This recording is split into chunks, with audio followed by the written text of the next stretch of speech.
अस्सलाम वालेकुम नाजरीन, आपको द खैबर टाइम्स के इस खुसूसी एपिसोड में खुश आमदीद। नाजरीन, आज हम बात करेंगे सऊदी अरब और मिडिल ईस्ट में जो बदलाव नज़र हमें आ रहा है, खुसूसन पाकिस्तान के हवाले से, और इसके साथ साथ जो सऊदी अरब की इसराइल के साथ पस पर्दा बातचीत चल रही है उस पर भाई हम बात करेंगे, क्योंकि इस सिलसिले में मोसाद के सरबराह ने भी जो रॉ CIA मोसाद जो इसराइल की खुफिया एजेंसी है, उसके सरबराह ने मुलाकात की है सऊदी अरब के वलीअहद के साथ, मोहम्मद बिन सलमान के साथ। उस पर भी हम बात करेंगे।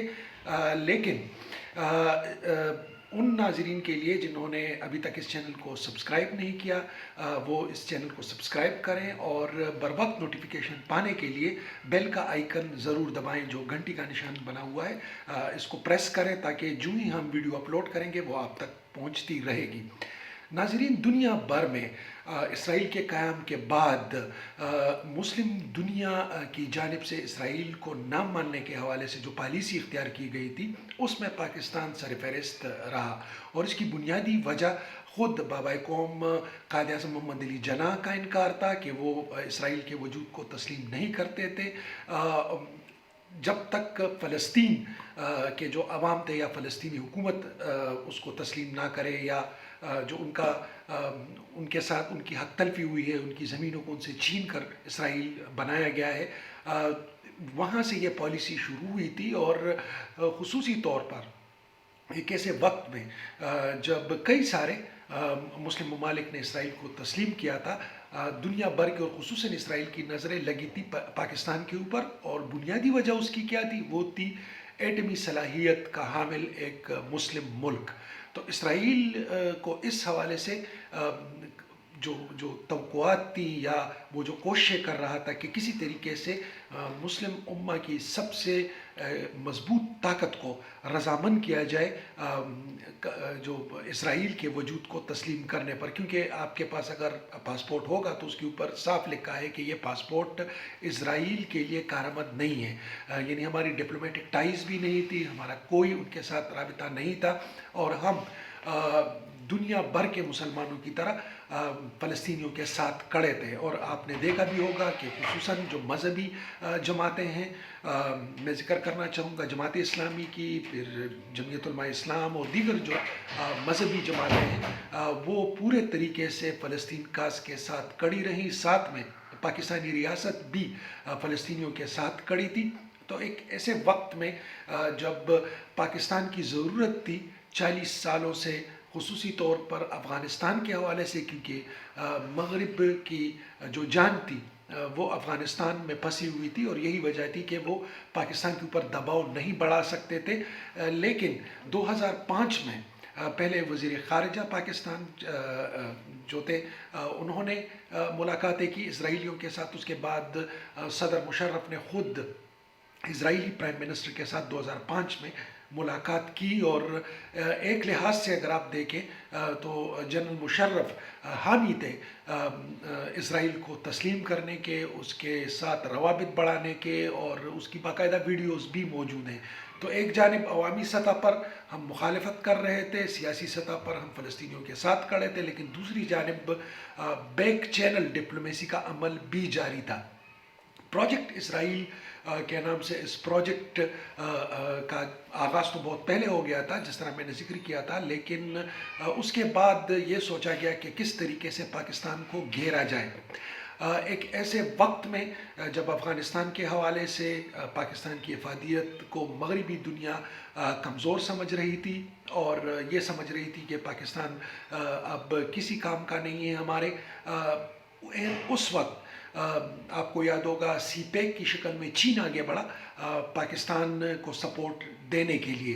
बल्कि चीन की डिप्लोमेटिक हिस्ट्री में ये भी दर्ज है कि उन्होंने ऐसे कहा कि जिस तरह अमेरिका के लिए इसराइल है, उसी तरह चीन के लिए पाकिस्तान की एक अहमियत है। तो ये मानना था चीन का, उनकी अपनी सिक्योरिटी जो कंसर्न्स हैं उसके हवाले से भी, और डिप्लोमेटिक फ्रंट के लिए भी।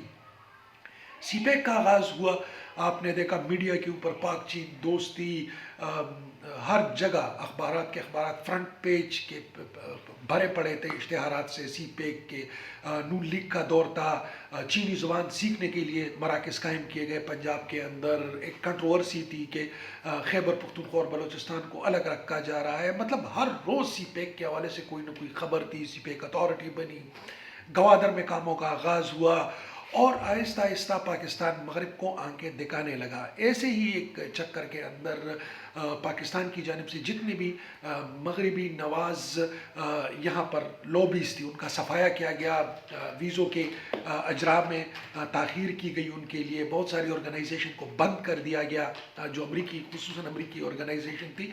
ऐसे लग रहा था कि अब हम आहिस्ता आहिस्ता चीन के कैंप में जा रहे हैं। एंड उस वक्त नवाज शरीफ के ख़िलाफ़ केसेस शुरू हुए, उनका तख्ता उल्टा गया, नई हुकूमत बनी और नई हुकूमत ने आते ही, अगर आपको याद हो, वज़ीर तजारत अब्दुर्रज़ाक दाऊद की जानिब से एक स्टेटमेंट आई कि अब वो सी पैक के जो मुआहदे हुए हैं, जो सौदे हुए हैं, उन पर गौर करेंगे। उस वक्त से लेकर आज तक सी पैक में वो गर्मजोशी आपको देखने में नहीं आ रही, वो जो आमद जामद थी वो भी आपको देखने में नहीं आ रही। आपको याद होगा जब खान साहब की जानिब से धरने की कॉल दी गई थी, उस वक्त चीनी सदर की पाकिस्तान आमद मुतवक्का थी और उसी वक्त ये अंदाज़े लगने शुरू हो गए कि पीटीआई की जो हुकूमत बनेगी या जो आइंदा हुकूमत जो भी इस्टेब्लिशमेंट बनाती है उसमें चीन को टफ टाइम दिया जाएगा। और फिर हमने देखा भी, आप सब इस बात के गवाह हैं। ऐसे में जब सी पैक को ब्लॉक किया गया तो पाकिस्तानी इकॉनमी पर किस तरह आगे चले। इस सिलसिले में सऊदी अरब, आपको याद होगा कि खान साहब सऊदी अरब चले गए, वहाँ से $2 बिलियन लेकर आ गए, सऊदी वली अहद पाकिस्तान आ गया। और इससे आप बखूबी वाकिफ़ हैं कि अमेरिका ने जब भी मुश्किल दौर में पाकिस्तान को डील करने की ठानी, उस वक्त सऊदी अरब को ही आगे रखा गया था। सऊदी अरब इस हद तक हमारे लिए पेश था कि जब हम एटमी धमाके कर रहे थे तो हम पर पाबंदियां लगी। उन पाबंदियों का तोड़ इस शक्ल में निकाला गया कि सऊदी अरब हमें सपोर्ट करेगा और सऊदी अरब ने हमें सपोर्ट किया भी। मिसाली ताल्लुकात का आगाज़ हुआ, सऊदी वली अहद मोहम्मद बिन सलमान पाकिस्तान आए, वहाँ जो पाकिस्तानी कैदी थे उनकी रिहाइयों के हवाले से ऐलानात किए गए, वीज़ों के बढ़ने की बात हुई, पाकिस्तानियों की बढ़ने की बात हुई सऊदी अरब के अंदर, काफ़ी सारे कवानीन में नरमी लाने की बात की गई। ये सिलसिला जारी था और आहिस्ता आहिस्ता हम चीन से दूर होते रहे। फिर बीच में हिंदुस्तान की वजह से जब यूएई हिंदुस्तान की तरफ आगे बढ़ने लगा और ज़ाहिरी बात है हिंदुस्तान एक बड़ी ताकत थी, अमेरिका का पलड़ा भी हिंदुस्तान की तरफ बढ़ने लगा। फिर कश्मीर का मामला हो गया, हिंदुस्तान कश्मीर को लेके चला गया। हमने रिएक्ट करने की कोशिश की भी लेकिन हम रिएक्ट नहीं कर पाते थे क्योंकि एक तरफ से चीन से हमने थोड़ी दूरी इख्तियार कर ली थी, दूसरी जानिब सऊदी अरब की बनिस्बत हम तुर्की की तरफ देखने लगे थे। अब ये एक डिप्लोमेटिक गलती थी या जानबूझकर ऐसे किया गया था ये कहना तो फिलवक्त मुहाल है, लेकिन तुर्की और सऊदी अरब के बीच में ताल्लुकात कभी मिसाली नहीं रहे। और एक ऐसे वक्त में जब तुर्की और सऊदी अरब एक दूसरे के आमने सामने थे मुख्तलिफ इशूज़ के ऊपर, ऐसे वक्त में हम तुर्की की तरफ चले गए। और तुर्की के हवाले से बताता चलूँ कि मुस्लिम दुनिया में तुर्की ही वो वाहिद पहला मुल्क था जिसने इसराइल को तस्लीम किया था।